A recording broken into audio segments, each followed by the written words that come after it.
जिसमें दिया गया है 3x पर 4 की घात प्लस 6x पर 3 की घात माइनस 2x वर्ग माइनस 10x माइनस 5 के अन्य सभी शून्यक ज्ञात कीजिए यदि इसके दो शून्यक √5/3 और माइनस √5/3 है।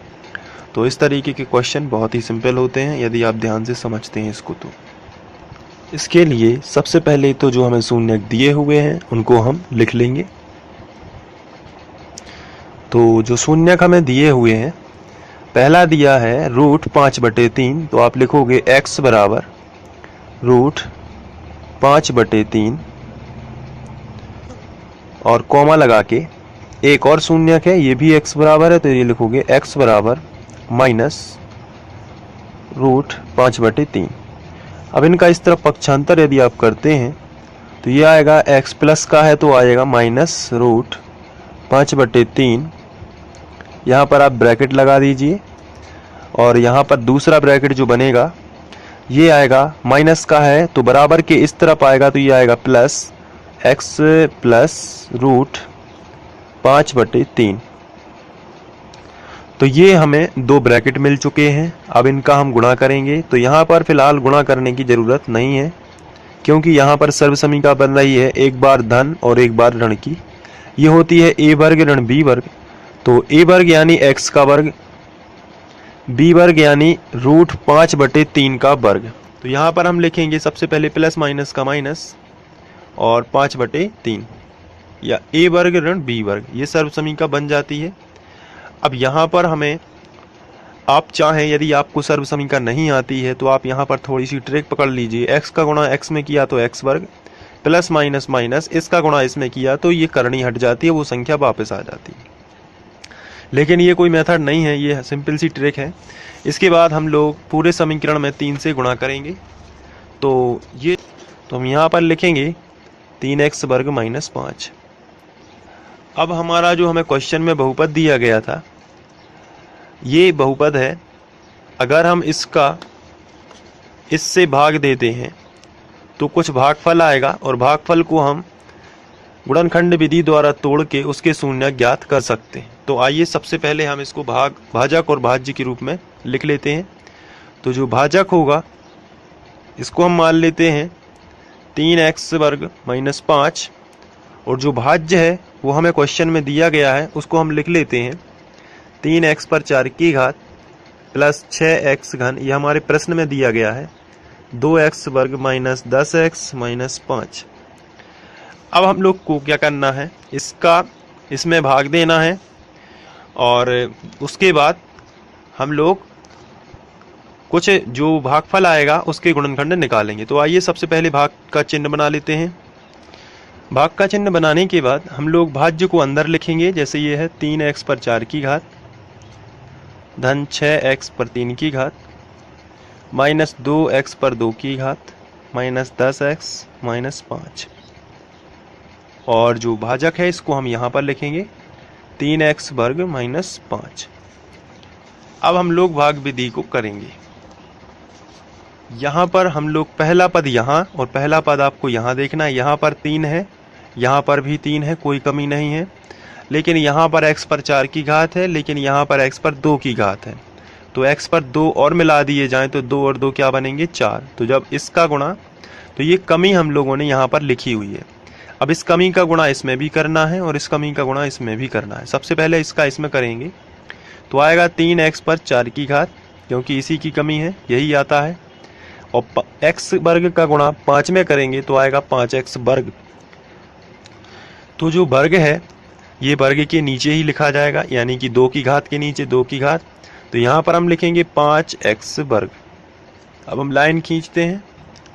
लाइन खींचने के बाद ये प्लस का है तो ये माइनस का हो जाएगा और ये माइनस का है तो ये प्लस का, ये कैंसिल।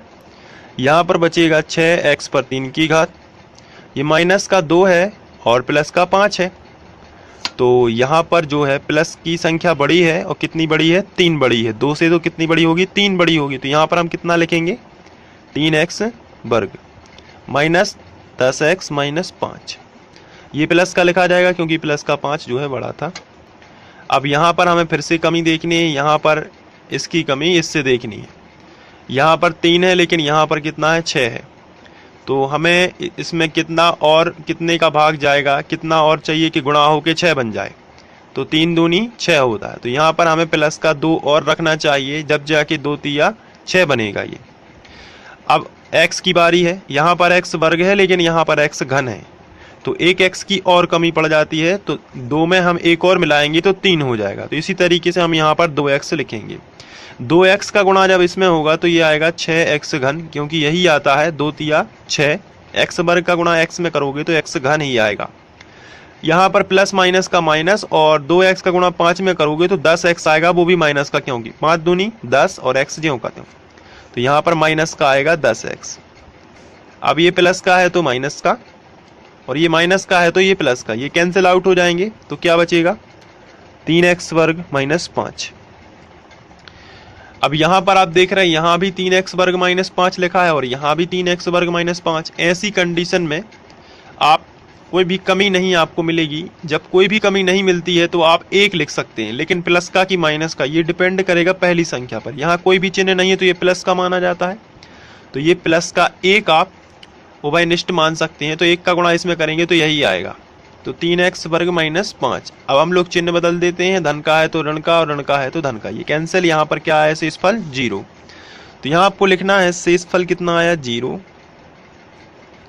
और भागफल कितना आया है उसको लिखेंगे। यहाँ पर भागफल से हम लोग गुणनखंड विधि से वो शून्यक निकालेंगे। तो भागफल कितना आया है, x वर्ग प्लस 2x प्लस 1।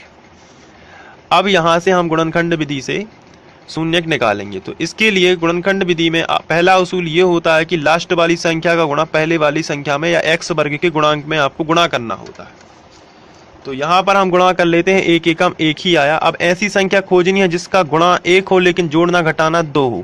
तो 1 एकम 1 होता है, और 1 और 1 को जोड़ दें तो कितना होता है 2। तो वो संख्या होंगी x और x।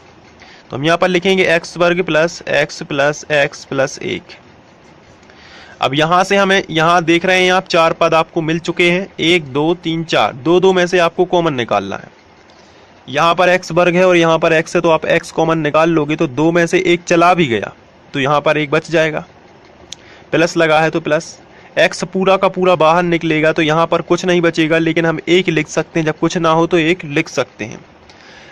अब इन दोनों में से हमें कॉमन निकालना है। यहाँ पर x है लेकिन यहाँ पर नहीं है, यहाँ पर 1 है लेकिन यहाँ पर नहीं है।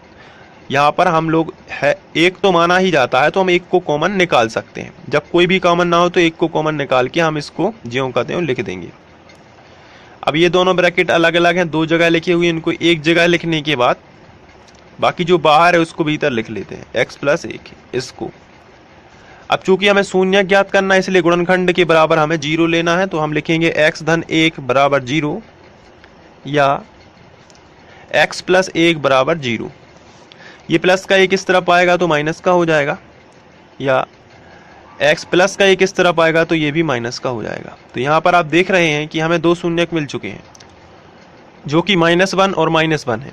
हम लिखेंगे अतः शेष शून्यक -1 और -1 होंगे। तो इस तरीके से हम शून्यक निकाल सकते हैं। बहुत ही सिंपल क्वेश्चन था। यदि आपको समझ में आ गया है तो बहुत ही अच्छी बात है, और मैं वैसे भी आशा करता हूं कि आप लोगों को ये समझ में आ गया होगा। यदि समझ में आया है तो आप कमेंट करके मुझे बताइए कि किस तरीके से आपको समझ में आया है। आ गया है तो लाइक कर दीजिए, और थैंक यू आपके सपोर्ट के लिए इतना सारा।